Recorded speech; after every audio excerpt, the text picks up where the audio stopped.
So many inspiring stories. I'm out of words. It's always good to be among women leaders, women achievers, learn from them. Very inspiring. Today, I'm going to talk about a very interesting subject, from empowerment to influence. And this is a word that we've heard being used repeatedly over the past few decades, empowerment. It appears in conference themes, it appears in corporate newsletters, in policy documents, in International Women's Day events, award ceremonies. It's everywhere. Women are being told, we are empowered. And in many ways, we are. More women today are educated, employed, they're leading teams, they're leading countries, they're leading companies. So yes, there is empowerment, and it has made a difference. It has opened doors, it has expanded access, it has built confidence. But the question I want to ask today, or discuss rather, is what comes after? What happens after empowerment? Because empowerment by itself is capacity. It gives you a platform, it gives you a voice. And unfortunately, too often we stop at that. We celebrate access, we celebrate representation, we celebrate presence. But presence does not automatically translate into power.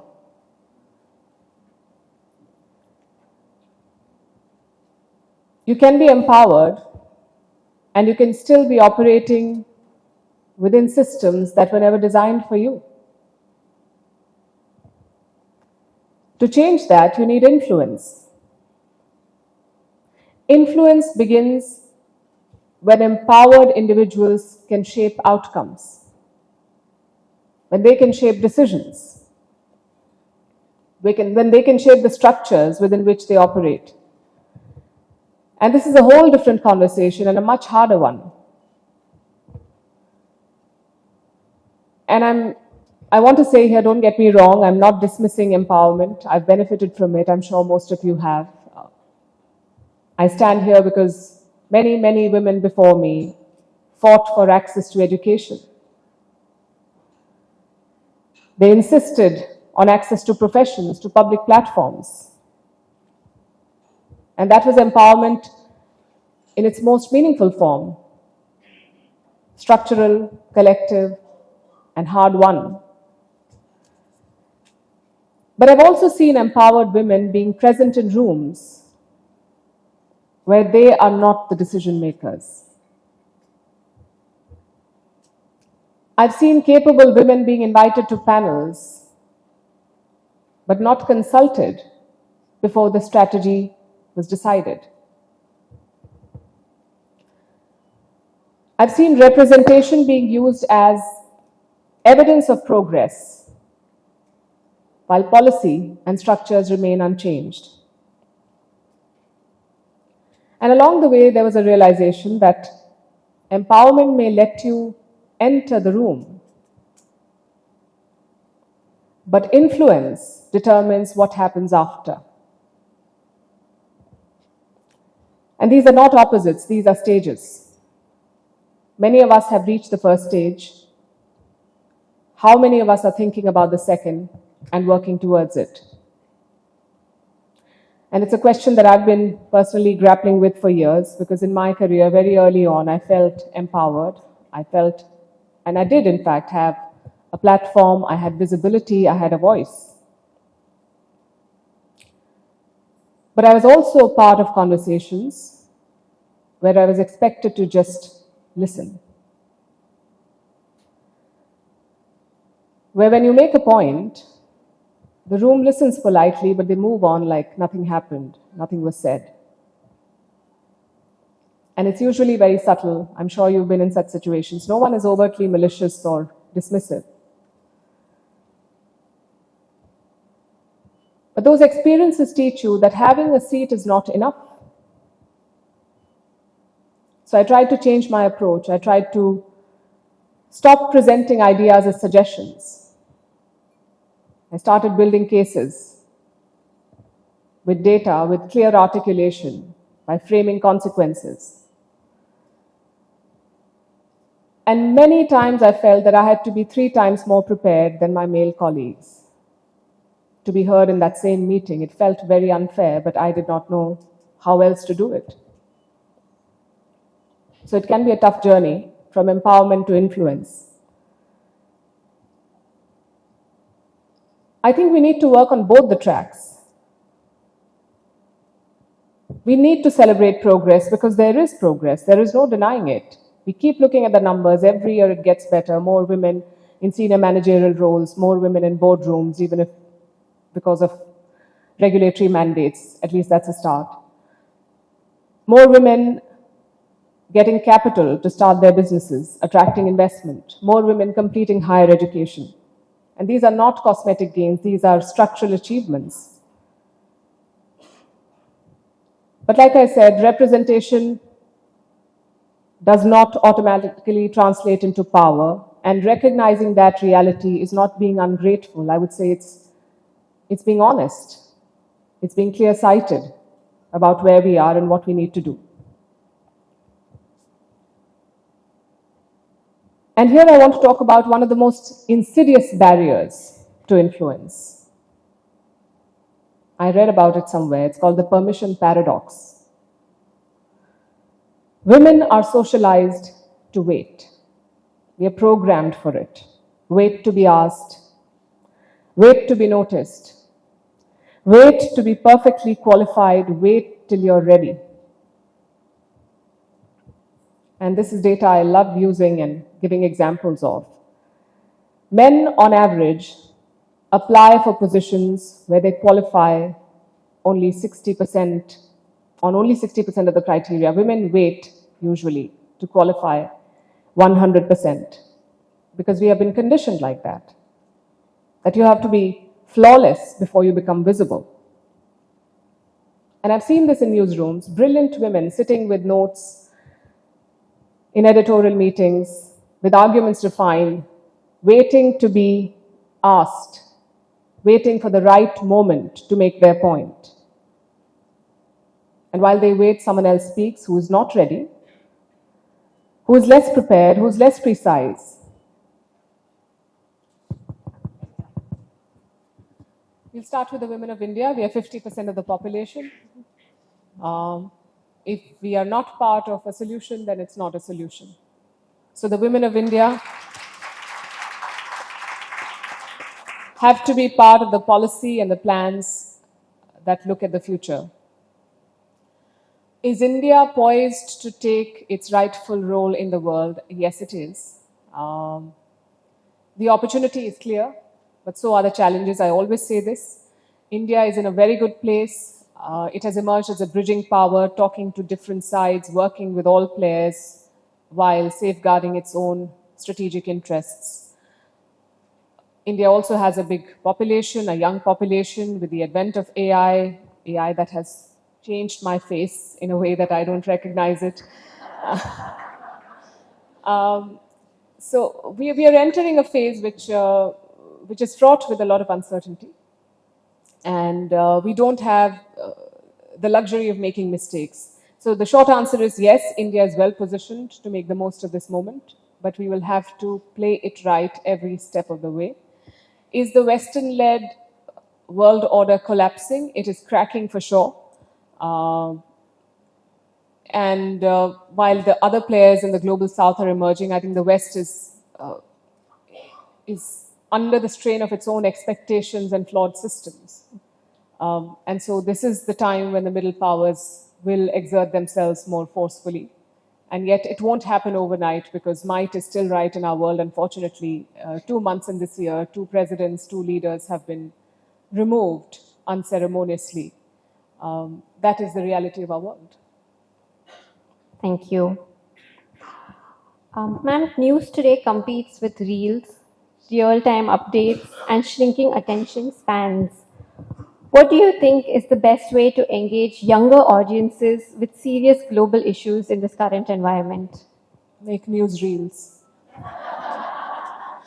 No, I do meet a lot of people who say, I watch news on Instagram and I don't know how to respond. My first instinct is to say, well, God help us.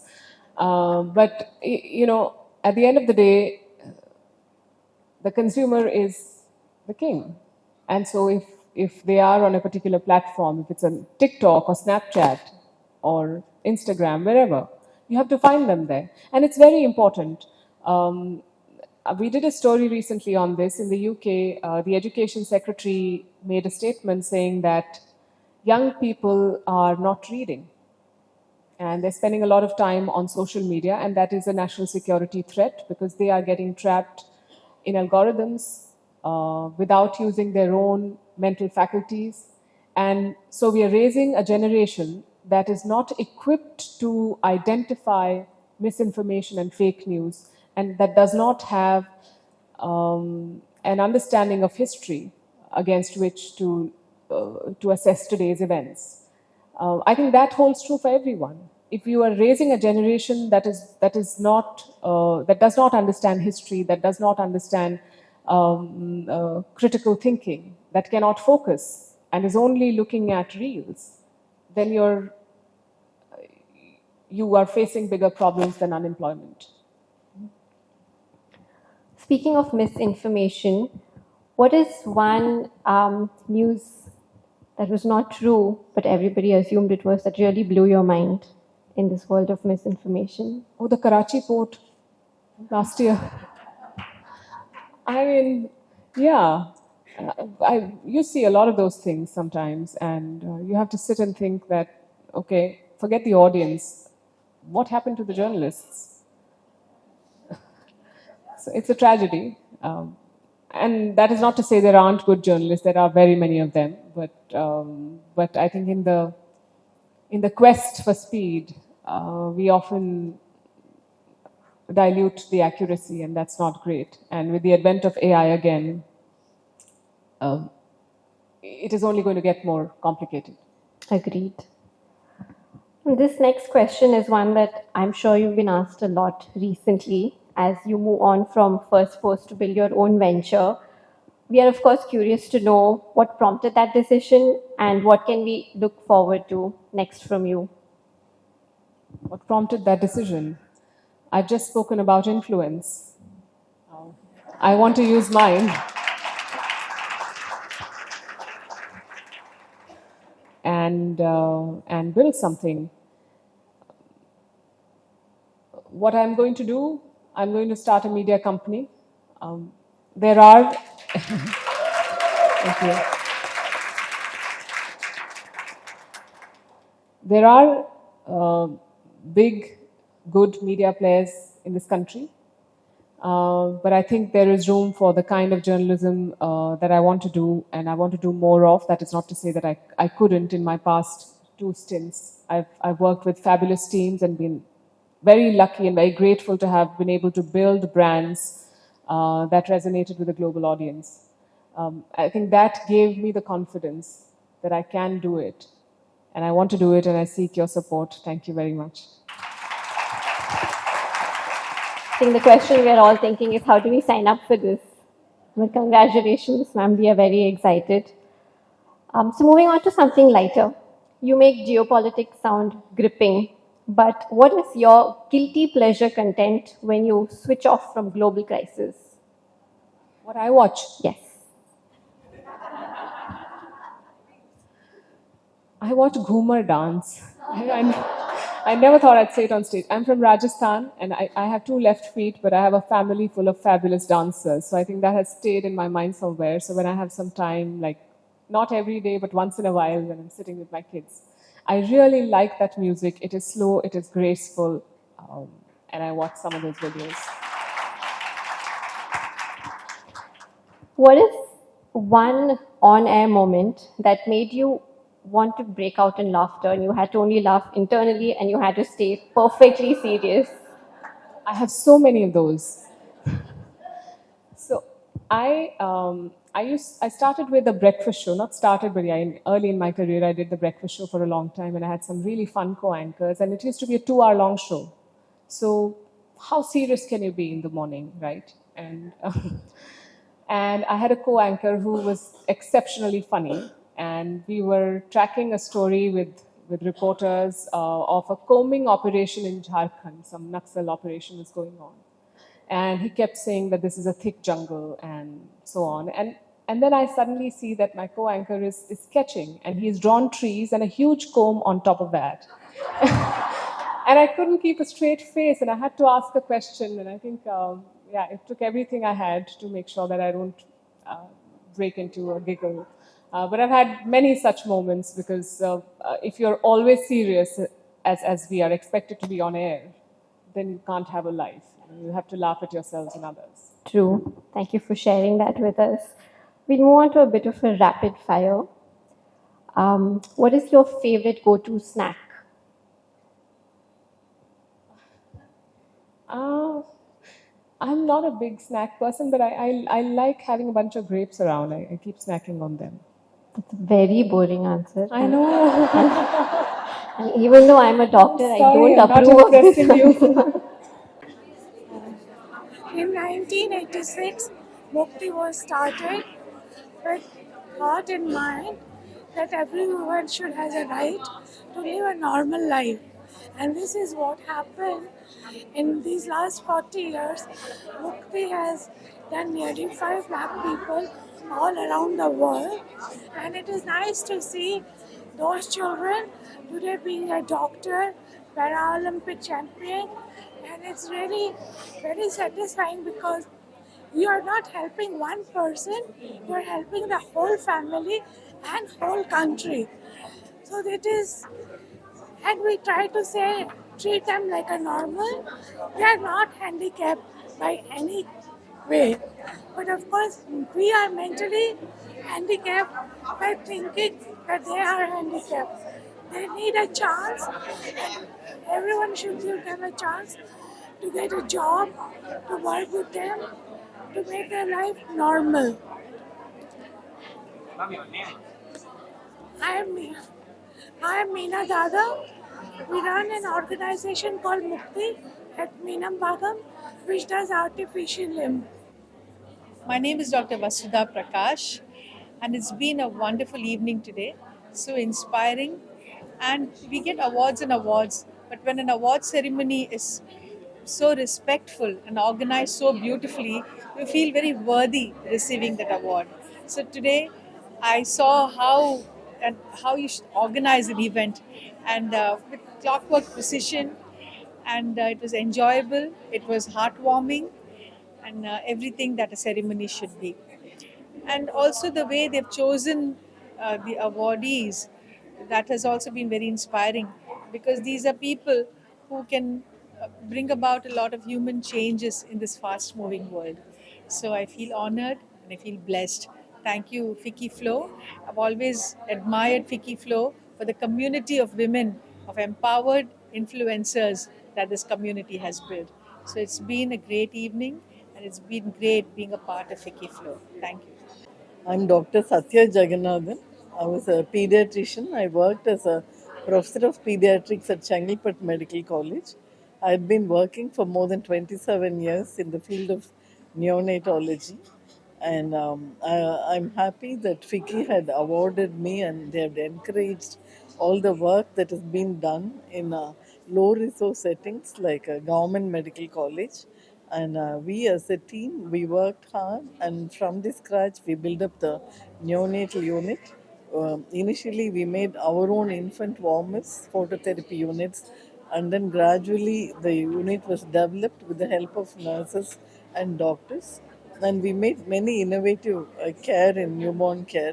And we have also made 1,000 days of life park in the Chengalpattu Medical College, where the children, any mother who becomes pregnant, she will walk through the park and she will know what she should do to the child on a particular life of that child.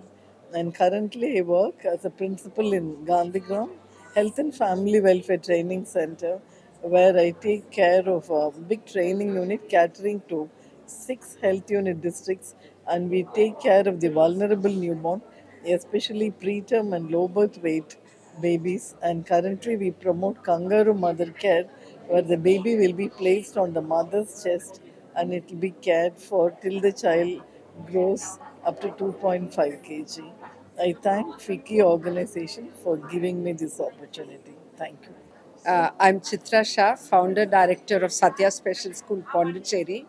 I think receiving this award among all these awardees has been extremely inspiring, encouraging, and also it's like bringing the visibility that our work, which is happening in one corner of India, in Pondicherry, for an invisible population. I think this award will give us the visibility that it needs, and I'm very, very impressed by right from I think the selection process, the way it was done, very professionally, how they approached us today, the way this event was organized flawlessly, and taking home from the chief guest what she said about women, how we need to kind of break the glass ceiling, come out and be an influencer.